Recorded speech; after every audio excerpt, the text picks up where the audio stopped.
friends, so summary of the last lecture, we have discussed several physical quantities and the dimensions of that physical quantities, and today we will start the new chapter, that is the motion in a straight line. So there are several branches of physics, not the science. There are several branches of the subject of physics, and in that branches there is one branch, that is the mechanics. And in that mechanics, that branch have a main purpose to study the motion of particles and matters. This is the purpose of that particular branch of mechanics. Means to study the motion. Then why, how, where, that are the questions to this purpose. So we take example of engineer. तर मित्रांनो, आपण इंजिनियरचं example पाहू. Engineer काय करतात, तर एखादी car build करायची त्यांना, किंवा एखादी मोटरसायकल आहे त्याचं डिझाईन तयार करायचे. तर ते डिझाईन कसं तयार करतात, कोणत्या बेसवर तयार करतात, की त्यांना रेससाठी कार तयार करायची किंवा रेससाठी बाईक तयार करायची. तर त्या रेसच्या बाईकला काय पर्पज असला पाहिजे, तर कमी वेळामध्ये जास्त स्पीडने चालणारी बाईक आपल्याला पाहिजे असते. तर ते इंजिनियर हा पर्पज त्यांच्या समोर ठेवून ते एक डिझाईन तयार करतात, जी कार किंवा जी बाईक एवढ्या किलोमीटर प्रति तासानं ही बाईक चालू शकते, म्हणजे काय पळू शकते. त्याची स्पीड जी आहे ती तेवढी की 100 किलोमीटर प्रति आवर, म्हणजे काय पर आवर अशी जी स्पीड आहे, म्हणजे 200-300 अशी स्पीड राहते. तर ही स्पीड ते पर्टिक्युलर त्या रेसिंगसाठी तयार केली जाते. तर ह्या डिझायनिंगसाठी तर त्याला कोणत्या सब्जेक्टचा बेस लागतो, फिजिक्सचा, आणि फिजिक्स मधल्या पर्टिक्युलर मेकॅनिक्स या ब्रँचचा. तर या मेकॅनिक्स मध्ये त्यांनी काय अभ्यासलं जातं, की the motion of the particle किंवा मॅटर. म्हणजे मोशन म्हणजे काय, तर the change in position with respect to time. आणि कार सुद्धा तेच करते, ज्यावेळेस रेस असते त्याची पोझिशन चेंज होते टाइमनुसार. तर या ब्रांचचा यूज करून त्यांनी या कार डेव्हलप किंवा बाईक डेव्हलप करतात. आणि याचं प्रूव्ह कधी भेटतं, मग आपल्याला ज्यावेळेस रेसमध्ये ऍक्च्युअल ती कार उतरली जाते. तर before the race and after the race they will prove that car is fix, that car is developed for the race only. To predict the before they built the car and proved after that experiment, means the car that is on the base of the motion of that car, that is the nothing but the mechanics. Then other example, आता याच्यानंतर आणखी जर example पाहायचं म्हणलं तर कोणतं example भेटेल, तर जिओलॉजिस्ट काय करतात, की आपल्याला भूकंप होण्याच्या अगोदरच आपल्याला माहिती होतं की या पर्टिक्युलर ठिकाणावरती एवढ्या वेळानंतर भूकंप होऊ शकतो. हे कशाचं प्रेडिक्शन आहे, कोणत्या बेसवर आहे, मेकॅनिक्सच्या. कारण त्या पर्टिक्युलर लावाची पोझिशन किंवा जे कंपन असतात, तर या व्हायब्रेशन्सच्या स्पीडनुसार ते त्याची पोझिशन फिक्स करतात, त्याची स्पीड फिक्स करतात, आणि ते आपल्याला प्रेडिक्ट करतात. की काय प्रेडिक्ट म्हणजे काय, भाकीत, म्हणजे अगोदर ज्या घटना, पुढे ज्या घटना घडणार त्या अगोदर सांगणार ते. तर ते आपल्याला अगोदर सांगतात. तर ते फक्त कशाच्या बेसवर, मेकॅनिक्सच्या. त्याच्यानंतर पुढे जर गेल्यानंतर आपलं डॉक्टर सुद्धा काय सांगतात, की एखाद्या पेशंट तर ते आपल्याला सांगतात की हा पेशंट एवढ्या वेळानंतर जर जगला तर तो जगू शकतो. म्हणजे काय अगोदर प्रेडिक्शन का करतात, तर ते आपल्या बॉडीमध्ये जे ब्लड फ्लो होतं, तर ते पूर्ण ब्लड सर्क्युलेट होऊन जर सगळ्या पेशी आपल्या जिवंत राहिल्या तर आपण जीवन जगू शकतो. म्हणजे आता फ्लो ऑफ ब्लड, मग ते फ्लो ऑफ ब्लड काय, तर त्याची जी स्पीड आहे फ्लो करण्याची, ते स्पीडची जर त्याचे कॅल्क्युलेशन करून ते प्रेडिक्शन करू शकतात.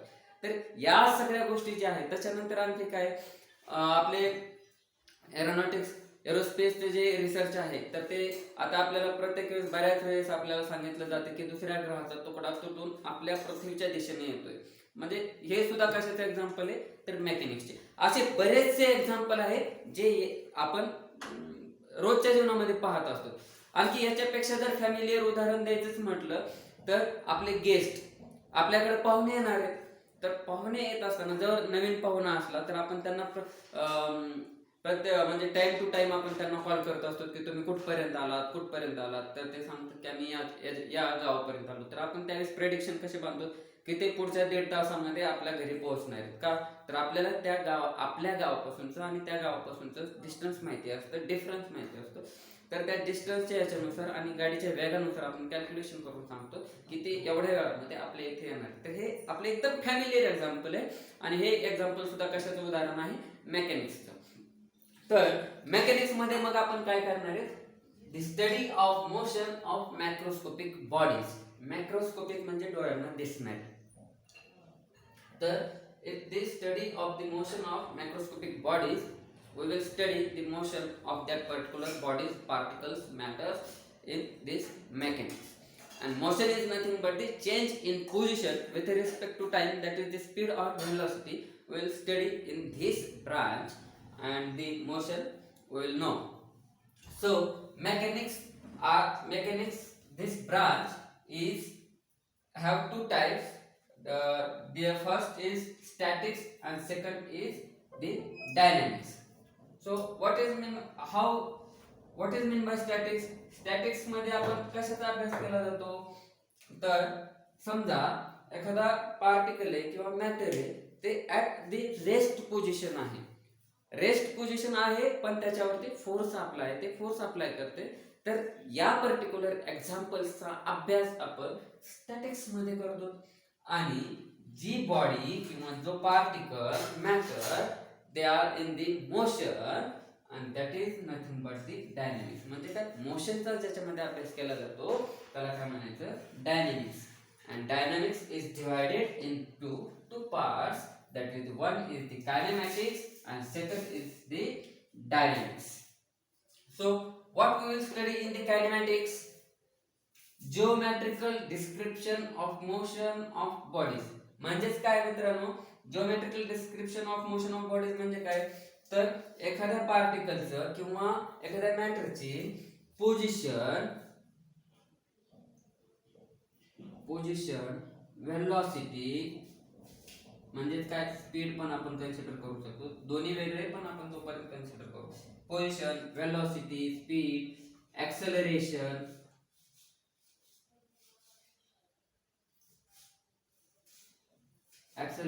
these are the examples of these physical quantities in the kinematics. म्हणजे कायनेमॅटिक्स मध्ये आपण कशाचा अभ्यास करतो, पोझिशन, व्हेलॉसिटी, ऍक्सेलरेशन या सर्वांचा अभ्यास आपण कायनेमॅटिक्स मध्ये करतो. पण याचे जे रिझन आहे की असं किती वेळामध्ये म्हणजे किती वेळात किती पोझिशन चेंज होते, किती वेळाने ही बॉडी कुठे जाऊ शकते, हे जे एक्झाम्पल आहे ते आपण कायनेमॅटिक्स मध्ये पाहतो. त्याचा अभ्यास आपण या कायनेमॅटिक्स ब्रांच मध्ये करतो. फक्त पोझिशन, व्हेलॉसिटी, ऍक्सेलरेशन म्हणजे चेंज इन पोझिशन, तर याचा अभ्यास आपण कायनेमॅटिक्स मध्ये करतो. मग डायनॅमिक्स मध्ये काय अभ्यास करायचा, तर डायनॅमिक्स मध्ये introduce the concept of physics. म्हणजेच काय, तर याचे जे कॉज आहेत, कॉजेस म्हणजे हे का होतं याचा अभ्यास आपण डायनॅमिक्स या ब्रांच मध्ये करतो. तर हे याचं जर एक्झाम्पल फेमस उदाहरण पाहिलं तर आपल्या न्यूटन सरांचा F = ma. तर हा जो लॉ आहे तो आपण डायनॅमिक्स मध्ये पाहतो, कारण हा काय करतो, याच्या पाठीमागचं रिझन देतो. असं काय, तर हे डायनॅमिक्स. तर आता स्टॅटिक्स आहे. एक्झाम्पल्स कसे पाहू शकतो आपण, समजा ग्लास आहे, ग्लास मध्ये वॉटर आहे, फ्यू क्वांटिटी ऑफ वॉटर.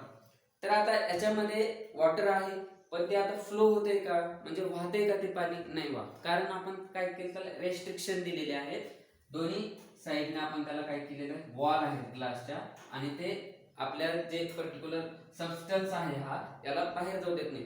पण हे जे वॉटर आहे, वॉटर काय करत असतं, या वॉलवर ते प्रेशर अप्लाय करत असतं, फोर्स अप्लाय करतोय. म्हणजे काय की जर समजा हा एखादा आपल्याकडचा फुगा वगैरे आहे, तर आपल्याला त्याच्यावरती फोर्स अप्लाय झालेलं सरळ सरळ दिसतं, कारण स्ट्रेस आणि स्ट्रेन प्रॉपर्टी त्याच्यामध्ये आहे. पण ग्लासवरती त्यानं फोर्स अप्लाय करतोय, पण ते आपल्याला दिसत नाही, कारण याची स्ट्रेस जो होतो, स्ट्रेस स्ट्रेन प्रॉपर्टी जी आहे ती ग्लासची कमी आहे related to the rubber.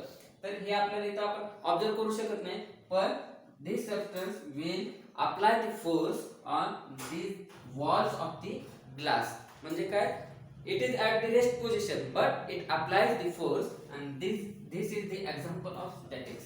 But we consider other example. River मध्ये काय असतं, पाणी आपल्याला एका पर्टिक्युलर डायरेक्शन वाहत असताना दिसतं. तर यावेळेस काय होतं, जर तुम्ही एखाद्या झाडाचं पान वगैरे जर टाकलं, तर ते तुम्हाला आता या पोझिशनला दिसतं, पण थोड्या वेळानं इथं गेलेलं दिसतं. तर ते कशामुळं, तर त्यावेळेस त्या पाण्याची मोशन मध्ये असतं का, फोर्स काय करतं, पुल किंवा पुश जे फोर्स असतं, तर ते आपल्याला एका ठिकाणून दुसऱ्या ठिकाणी घेऊन जाण्यासाठी सुद्धा मदत करतं. तर इथं मोशन चे आपल्याला दिसते, मोशन म्हणजे काय, एका ठिकाणून दुसऱ्या ठिकाणी जाताना. तर हे जे एक्झाम्पल आहे ते आपण डायनॅमिक्स मध्ये पाहणार आहे. तर हे थोडेसे एक्झाम्पल सांगितले, आणि what is the mechanics and what are the types और what are the difference between statics, dynamics, kinematics, dynamics, we will see in this lecture, and in tomorrow's lecture we will study the particular kinematics. Okay, thank you for watching this video.